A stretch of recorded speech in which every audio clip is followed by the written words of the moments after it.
ఒక మహత్తరమైనటువంటి పోరాటం జరిగింది. ఈ పోరాటంలో ఈ పీష్వాస్ ఏం చేశారంటే, ఇక్కడ మహర్ సైనికుడు సిక్ నాయక్, మహర్ సైనికుడు సిక్ నాయక్ ఏమన్నారంటే, బ్రిటిష్ వాళ్ళు మాతో అనుకూలంగా పోరాటం చేయండి అని కోరుకోవడం జరిగింది. అయితే ఈ సిక్ నాయక్ పీష్వా సైన్యం దగ్గరికి వెళ్ళి వాళ్ళకు అనుకూలంగా ఉద్యమాలు చేయమంటున్నారు, మరి ఈ ఉద్యమాన్ని ఎలా అని అంటే, మాకు మీ సామ్రాజ్యంలో ఒక సముచితమైన స్థానాన్ని కల్పించండి అని కోరడం జరిగింది. సో ఈ సమయంలో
గతంలో అయ్యప్ప స్వామి మాలాడల పైన తాను చేసిన అంశాలు వెనక్కి తీసుకొని మన ఏటున్నగారు ఈ మీటింగ్ చేరుకొచ్చిండు, ఈ మీటింగ్ దగ్గర వెళ్ళిపోవాలి. మీటింగ్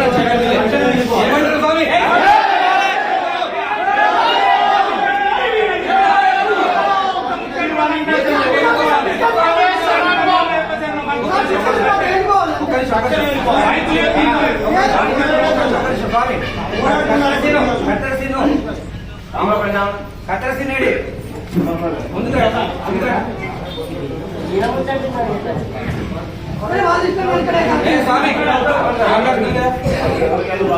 ఏమంటావు స్వామి? మనం ర్యాలీ తీసినావా తీయలేదా? తీసినావా? ఇప్పుడు నేను చెప్పినా ఓకేనా? వాళ్ళు బహిరంగంగా క్షమాపణ చెప్పి హిందూ సాంప్రదాయాన్ని అగౌరవపరిచినందుకు మన ఏటాలు అందరూ దేశం మొత్తానికి కూడా హిందూ సాంప్రదాయం క్షమాపణ చెప్పి ఇక్కడ దేనికి వచ్చిందో ఇక్కడ వదిలిపెట్టేసి ఇమ్మీడియట్ గా వెళ్ళిపోవాలి. ఇక్కడ నువ్వు ఎలాంటి మాట మాట్లాడుతుంది తర్వాత లేదు కదా. ఏమంటారు స్వామి?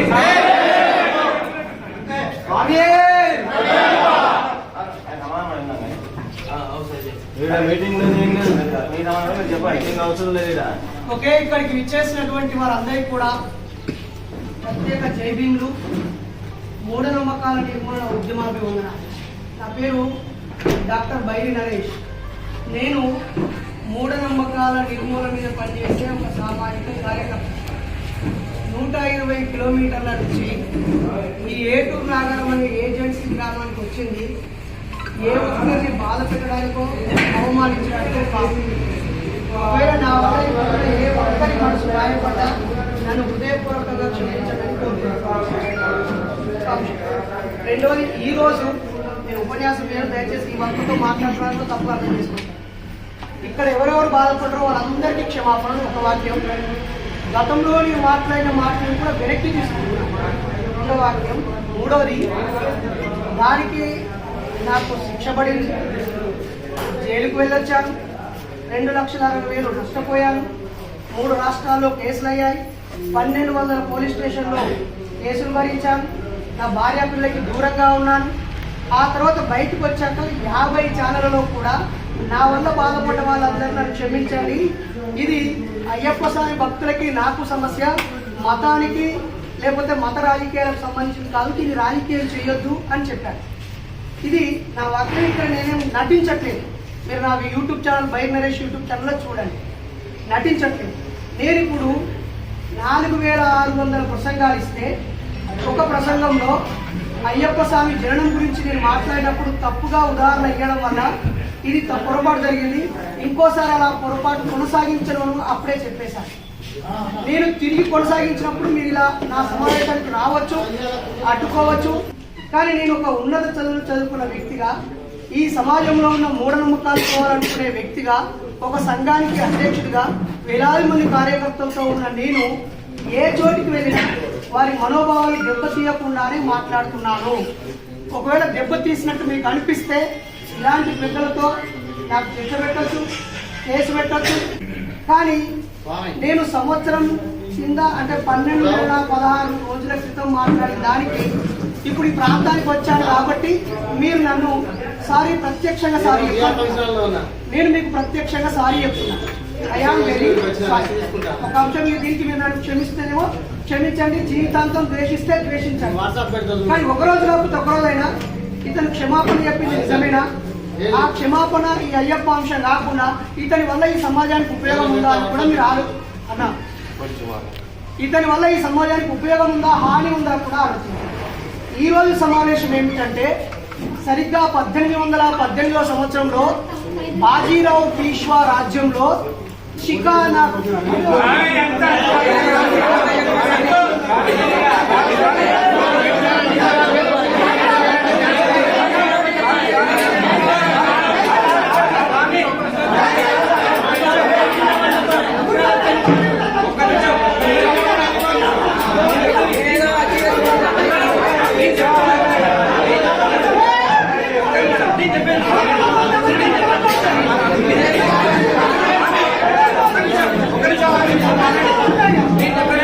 స్వామి మీ మూఢనమ్మకాల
ఏం చెప్పొద్దు.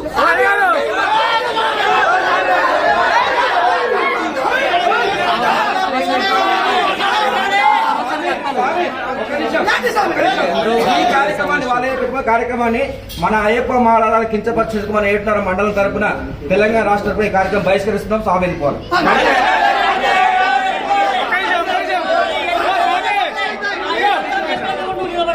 అన్న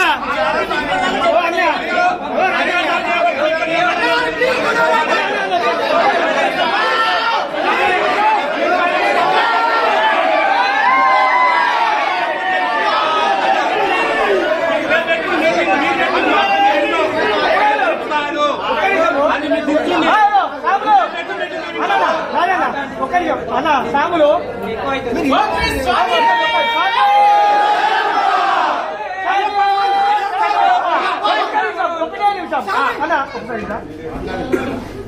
నువ్వు ఒక్కసారి మీడియా పరంగా సాములందరికీ కొంచెం కించపరిచే విధంగా మాట్లాడినామన్నా. ఇలా 1818లో కొరియోగ్రాఫ్లో జరిగిన ఉద్యానికి అంబేద్కర్ వాసినటువంటి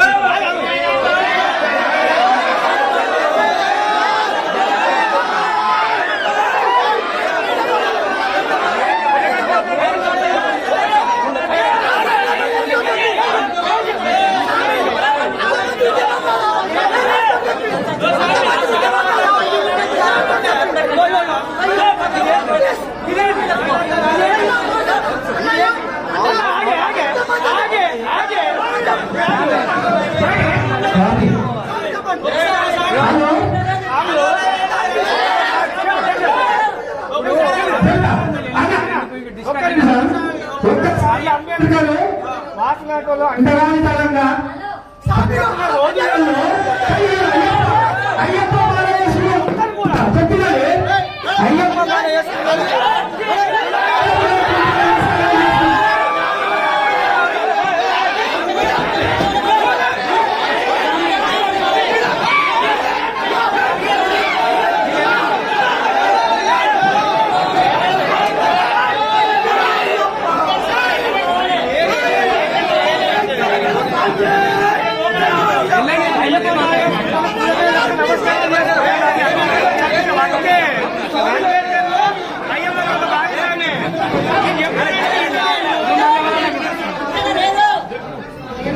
రాజన్న అసలు అంబేద్కర్ లేదు అయ్యప్ప కల్పించింది. కులభేదం లేక నమస్కారాలు చేసుకుంటారు అయ్యప్ప వాళ్ళు.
ఫ్లెక్సీ దింపు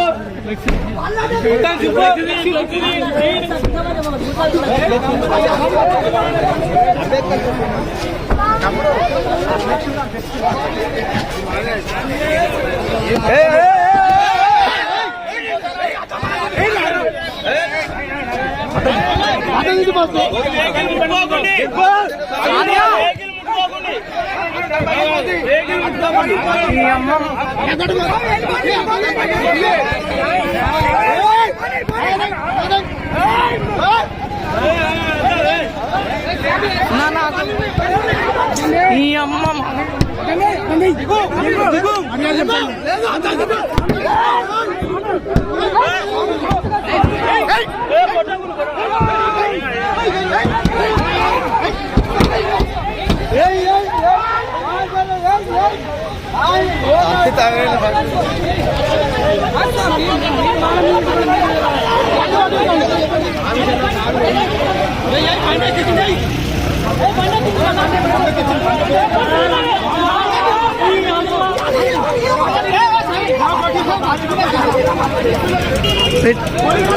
वो कोड बताओ ना को सानी, कोड बताओ ना को।